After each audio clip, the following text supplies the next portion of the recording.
Oke, teman-teman, halo, assalamualaikum warahmatullahi wabarakatuh. Kita akan berbicara tentang bagaimana cara menaikkan branding melalui sosial media, atau media sosial ya. Itu paling mudah kita harus melihat ya media sosial yang sekarang kita punya, gitu ya. Nah, ini adalah media sosial yang saya punya untuk di Facebook, dan ini untuk di Instagram, dan ini untuk yang di Twitter. Oke, bagaimana sih Mas cara menaikkan branding kita, misalkan agar dikenal banyak orang? Oke, contoh paling mudah adalah membuat postingan seperti ini, ya. Untuk menaikkan branding itu ada dua cara menurut saya. Oke, di sini saya akan buatkan tabel baru. Nah, branding on sosmed itu ada beberapa cara. Cara pertama adalah membuat inovasi tertentu, ya. Jadi inovasi di dalam sebuah sosmed yang kita running itu ada kita harus tunjukkan. Misalkan orang dulunya ya memanfaatkan bio Instagram ya hanya sekedar bio, tapi zaman sekarang bio adalah tempat jualan. Jadi siapa dulu yang pertama kali menunjukkan brandingnya tersebut, yaitulah brandingnya bio di situ. Kemudian misalkan kita bisa membuat branding lain dengan cara kontroversi, ya. Jadi misalkan membuat postingan-postingan yang memancing kontroversi, memancing permasalahan gitu ya.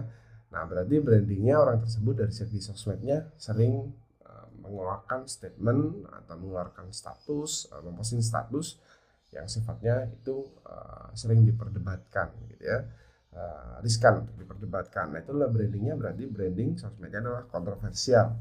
Bisa juga branding yang sifatnya itu prestasi. Jadi branding itu bisa dibentuk dari sisi prestasi juga di sosmed. Misalkan followersnya banyak, nah, kemudian ketika dia ini ya, misalkan di endorse hasilnya segini, nah itu berarti brandingnya adalah dia memiliki branding bahwa sosmednya itu followers yang loyal, misalkan seperti itu. Jadi seperti itu. Oke, kemudian membentuk branding di sosmed itu harus lengkap, ya, datanya harus lengkap. Jadi bukan misalkan alamatnya hanya Indonesia saja. Kalau bisa dilengkapi ya teman-teman. Jadi misalkan seperti ini, kalau bisa teman-teman lengkapi, oke? Jadi membangun branding di sosmed harus seperti itu.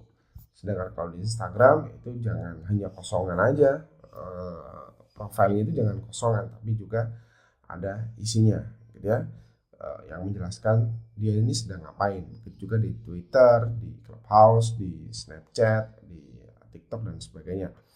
Kemudian selain lengkap datanya juga jelas fotonya. Nah, ini masih dibagi nih, foto secara personal juga secara komunitas, ya. Bisa juga family, tambahan nih. Oke. Jadi foto yang jelas, foto yang nampak memang oh ini orangnya, itu akan menaikkan branding kita. Jadi jangan misalkan foto gambarnya gambar apa gitu nggak jelas ya. Orang mau menyebut branding dari sebelah mananya gitu kan susah. Kemudian foto-foto bersama komunitasnya dengan kelompok-kelompoknya, dengan keluarganya dan sebagainya. Itu akan menaikkan branding kita. Jadi ini yang harus teman-teman lakukan jika teman-teman ingin menaikkan branding di sosmednya. Oke, terima kasih dari saya, itu saja dulu. Wassalamualaikum warahmatullahi wabarakatuh.